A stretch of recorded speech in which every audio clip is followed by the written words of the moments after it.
Welcome back to another episode of the Diabetes Digital Podcast. This is a mini-sode with Jess, who is one half of Diabetes Digital Duo. If you are just tuning in for the first time, we are a virtual one-on-one nutrition group practice for people with diabetes, prediabetes, PCOS, and so many things in between. And every other week, we release a mini-sode, which is answering one of our most frequently asked questions from our patients, or even a question that we got on Instagram, email, DMs. So today we're talking about cinnamon, and this comes up all the time because I feel like cinnamon is probably the most talked about supplement for people with diabetes. And we want to dive into exactly what the research says. Welcome to the Diabetes Digital Podcast. I'm Wendy. And I'm Jess, and we're best friends, registered dietitians, and diabetes educators. Through our telehealth platform, diabetesdigital.co, we offer accessible and personalized virtual nutrition counseling for people with diabetes and prediabetes. Visit diabetesdigital.co, that's C-O, to book your first appointment. We accept insurance and offer affordable self-pay options. Now, let's get into today's episode. So again, if you're tuning in for the first time, these mini-sodes are 5 to 10 minutes where we really just dive in on one topic and give you the lowdown on all the research and key takeaways. So cinnamon. What does the research have to say? So some studies suggest cinnamon may help lower fasting blood glucose. And fasting blood glucose is your glucose level before you've had anything to eat. So typically fasting levels are going to be taken in the morning when you haven't eaten anything since the day before.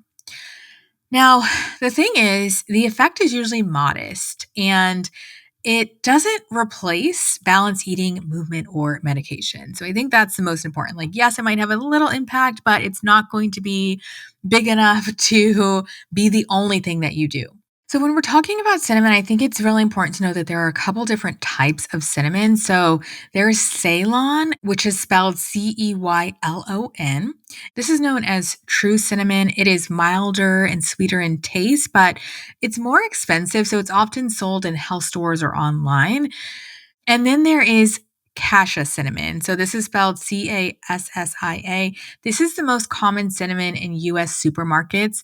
It has a stronger flavor and it's typically cheaper, but there's a key difference in both of these types of cinnamon, and that is something called coumarin. So the thing with coumarin is it is a compound that can be harmful to the liver in large amounts. And so that's why when people are incorporating more cinnamon, especially taking cinnamon supplements, you really want to be mindful of the type of cinnamon you're taking. Ceylon cinnamon, for example, the more expensive one, that is lower in the compound coumarin. But cassia cinnamon, which is the one that's sold in US supermarkets, it is higher in coumarin content. So this is fine in small doses, but long-term heavy use, which is daily large amounts, may raise some liver concerns. So that's important to point out. Now let's talk about the doses. So most benefits are seen with 1 to 6 grams per day. So that's about half to 1 teaspoon. And like I said, more is not always better, especially when we are looking at the type of cinnamon. So how do we use this in real life? You can sprinkle cinnamon on your oatmeal. I actually had oatmeal this morning and I sprinkled some cinnamon on it. You can have it in your coffee. I also see it in hot chocolate. You can add it to your smoothies. You can also mix it into peanut butter, have it on roasted sweet potatoes or yogurt. So the key takeaway is at the end of the day, cinnamon can help support your routine, but it's not magic. Things that might be more beneficial for you and have less risk are walking after meals, eating fiber and protein paired with carbs, and also managing your stress levels and getting a good night's sleep. So again, if you are going to be taking cinnamon, definitely make sure that if you're using larger doses, you focus more on Ceylon cinnamon versus cassia cinnamon, because Ceylon is going to have less of that compound that can be harmful for the liver.